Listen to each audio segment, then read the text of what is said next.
उत्तर प्रदेश में चुनाव होने हैं, इसलिए गढ़मुक्तेश्वर के कार्तिक मेले में भी सियासत चल रही है। किसान नेता राकेश टिकैत ने पंचायत करके चुनाव में कमल के फूल के सफाई की बात कही। ये मेला 2 साल के बाद हो रहा है, तो इसका रंग अब कुछ सियासी है। रवीच रंजन शुक्ला की ग्राउंड रिपोर्ट।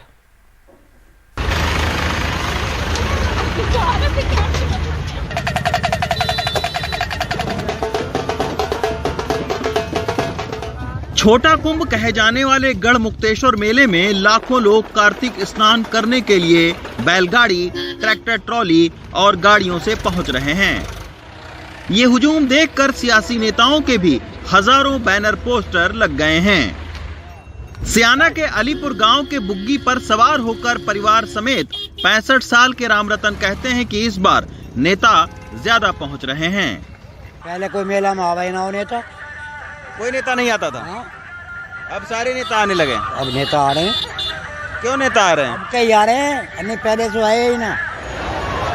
कार्तिक मेले में पश्चिमी उत्तर प्रदेश के लाखों लोग पहुंचते हैं, लिहाजा राजनीतिक नेताओं के तंबुओं की भरमार भी है। मेले के बाजार में लाठी खरीद रहे किसान भी इसके सियासी संकेत को खूब समझ रहे हैं। किसान ज्यादा कमजोर है, उसे राजनीतिक लड़ाई लड़नी पड़ेगी बजाय लाठी के।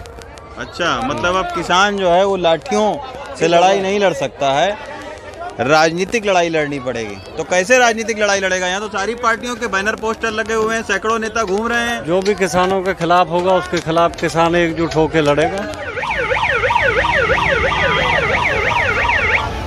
गुरुवार को किसान नेता राकेश टिकैत भी यहाँ लाव लश्कर समेत पहुँचे। हजारों किसान नेताओं के साथ उनकी पंचायत यहाँ भी सज गई। लज्जा मेरी राखियो श्री वर्धा के असवार। राकेश टिकैत ने पंचायत के दौरान कहा कि इस बार कमल के फूल का सफाया करना है। वो जो नारा है ना, एक फूल कमल का फूल, सफाया करो, सफा करो, सफा, इसे निपटाओ कैसे? चुनाव नजदीक है, लिहाजा सरकार के खिलाफ राकेश टिकैत अपनी चुनौती पेश करने का कोई मौका गंवाना नहीं चाहते हैं। हमारी पंचायत को रोका, डिस्टर्ब करा तो ना प्रधानमंत्री कहीं उतरेगा ना मुख्यमंत्री उतरेगा। उत्तर प्रदेश में मुख्यमंत्री उत्तर प्रदेश में कहीं नहीं उतरेगा। अगर हमारी पंचायत को डिस्टर्ब करा तो मुख्यमंत्री उत्तर प्रदेश की जमीन पर तो उतरेगा नहीं भाई।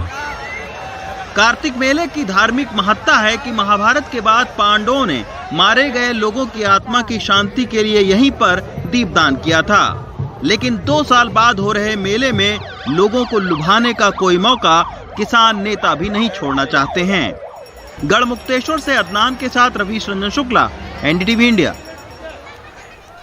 दिल्ली एनसीआर के प्रदूषण को लेकर सुप्रीम कोर्ट ने फिर केंद्र और राज्य दोनों को फटकार लगाई और कहा है कि आप मुद्दे को भटकाने में लगे हुए हैं। तो प्रदूषण की रोकथाम को लेकर सरकारों ने कई कदमों का ऐलान किया है। दिवाली के 2 हफ्ते बाद भी दिल्ली एनसीआर के माहौल में प्रदूषण को महसूस किया जा सकता है। धूप धुंधली है, हवा भारी और प्रदूषण के मानक खतरनाक की श्रेणी के पार हैं। इस माहौल में सुप्रीम कोर्ट में जारी सुनवाई के दौरान केंद्र और राज्यों की सरकारों को तीखी टिप्पणी सुननी पड़ी। अदालत ने कहा, सरकारों का रवैया दुर्भाग्यपूर्ण है। आज कोई आदेश नहीं दे रहे, लेकिन सरकार कदम उठाए। नौकरशाही जड़ हो चुकी है, चाहती है कि सब कुछ अदालत कर दे। अलग अलग आंकड़े देकर मुद्दे को भटका रहे हैं। कोई बताए सरकार साल भर क्या करती है। टीवी पर बहस ज्यादा प्रदूषण फैला रही है। प्रदूषण की एक बड़ी वजह पराली जलाने पर राज्य और केंद्र के अलग अलग दावों पर अदालत खास तौर पर नाराज दिखी। कहा कि प्रदूषण का ठीकरा सब एक दूसरे पर फोड़ने की कोशिश में है। ऑनरेबल कोर्ट ने नाराजगी दिखाते हुए कहा कि वो संतुष्ट नहीं है जो कि सरकार और बाकी राज्य कर रहे हैं। उन्होंने ये भी कहा है कि ये सारे लॉन्ग टर्म मेजर्स हैं और जो इमरजेंसी मेजर्स हैं लेने चाहिए वो सब नहीं लिए गए हैं। सेंटर ने अपना एफिडेविट फाइल किया है, उसमें उन्होंने ये कहा है कि कंस्ट्रक्शन एक्टिविटी सारी बंद कर दी जाएंगी एक्सेप्ट फ्रॉम सर्टेन कैटेगरीज।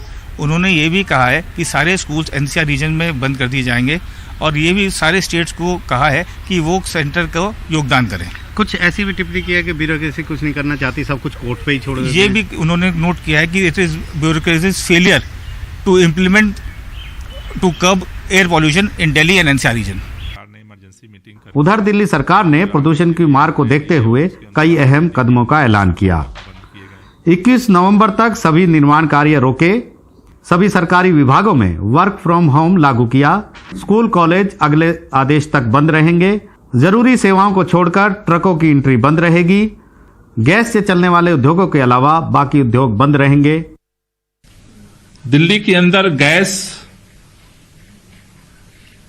के अलावा जो भी इंडस्ट्री चल रही है उस पर पूरी तरह से बैन रहेगा और उसके लिए टीमें इंस्पेक्शन करेंगी। अगर कोई भी पोल्यूटेड फ्यूल पे अगर इंडस्ट्री चल रही है तो उसके ऊपर तुरंत कार्रवाई की जाएगी। दिल्ली के अंदर 10 साल पुरानी जो डीजल गाड़ियां हैं और 15 साल पुरानी जो पेट्रोल की गाड़ियां हैं उनकी लिस्ट ट्रांसपोर्ट डिपार्टमेंट की तरफ से पुलिस को हैंडओवर किया गया है, जिसको लेकर के वो कार्रवाई शुरू करेंगे, जो उसका चलना बंद करेंगे। वैसे इन कदमों और सुप्रीम कोर्ट की फटकार के बीच आम आदमी पार्टी और बीजेपी की तकरार भी जारी है। बीजेपी ने आरोप लगाया दिल्ली सरकार बस विज्ञापनबाजी में लगी है। 40,000 रुपए का कैप्सूल लिया गया और 15 करोड़ 80 लाख 36,828 रुपए खर्च किया गया एडवर्टाइजमेंट करने के लिए। और किसको? कितने अच्छे हैं अरविंद केजरीवाल जी, केवल दिल्ली में नहीं पूरे भारतवर्ष के किसानों को उन्होंने 40,000 रुपए के कैप्सूल को लेकर पूरे भारतवर्ष में एडवर्टाइजमेंट किया। जितना वास्तविक प्रदूषण दिख रहा है उतना राजनीतिक प्रदूषण भी है। सुप्रीम कोर्ट ने अब साफ कर दिया है कि बहुत हो चुका है, सरकारों को कदम उठाना होगा। अदालत कोई आदेश जारी नहीं करना चाहती, लेकिन उसे इस मामले में मजबूर भी ना किया जाए। नई दिल्ली से मोहम्मद के साथ आशीष भार्गव, एनडीटीवी इंडिया। प्रदूषण हद से ज्यादा बढ़ा है, हवा जहरीली है और इस जहरीली हवा की मार लोगों पर पड़ने लगी है। असर दिख रहा है। देश के सबसे प्रदूषित शहरों में एक गाजियाबाद में रोजाना 4 से 5,000 मरीज सांस की बीमारी के साथ आ रहे हैं। इसमें 300 से 400 लोग अस्पताल में भर्ती होने के लिए मजबूर हैं। गाजियाबाद के जिला अस्पताल में अर्थला की राजमती देवी, सांस लेने में दिक्कत हो रही है। हफ्ते भर प्राइवेट डॉक्टरों को चक्कर काटे, 50,000 खर्च हो गए। बेटा सिक्योरिटी में काम करता है, अब सरकारी अस्पताल में भर्ती कराया है। आज सुबह लेके आया उनके यहाँ पे, पहले दिखाया कहीं और तो वहाँ से मना कर दिया, तो इधर लेके आया हूँ मैं, क्योंकि पैसे की कमी की वजह से मैं इधर आया हूँ। अच्छा, तो कितना पैसा खर्चा हो गया था इस पर? इसमें तो काफ़ी सर 50,000 रुपये में खर्च कर चुका हूँ और उसके बावजूद भी पैसा नहीं था, इसकी वजह से हमें यहाँ पे ले आना पड़ा मुझे। राजमती देवी ही नहीं बल्कि अस्पताल में ऐसे मरीजों की तादाद काफी बड़ी है जो जहरीली हवा से परेशान है। डासना के समूह का यही हाल है तो कोटगांव की आरती का भी। दिक्कत ये हो रही है कि सांस में कुछ परेशानी, फूला फूला सा हो रहा है सांस और हर गले सिर में दर्द, कमर में दर्द, चक्कर आ रहे, ये परेशानी है। मेरे जो सीना में दर्द हो रहा है और चक्कर आ रहा है। सबसे जो है ना परेशानी ये है, चक्कर आके इसमें घबराहट, पसीना, ये सब चल रहा है।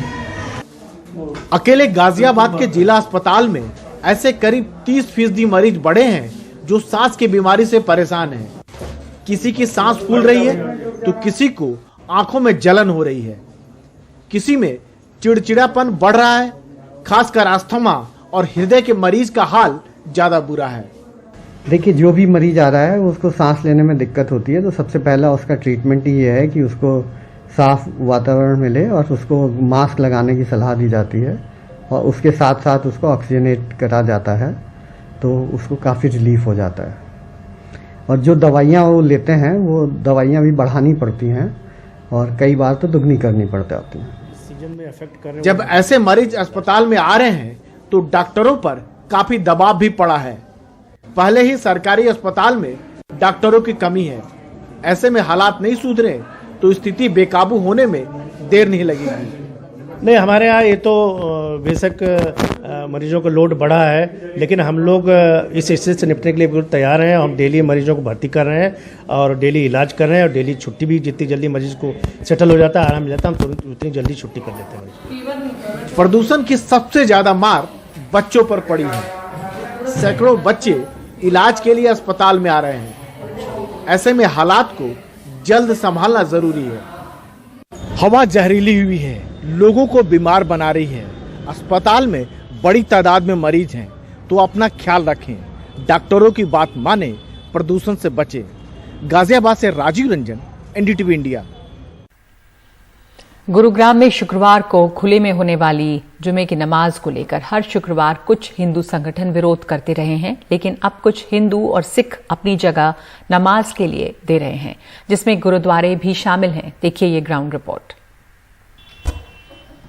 गुरुग्राम गुरुद्वारा प्रबंधक कमेटी के प्रमुख शेरदिल सिद्धू मुफ्ती सलीम को सदर बाजार का गुरुद्वारा दिखा रहे हैं।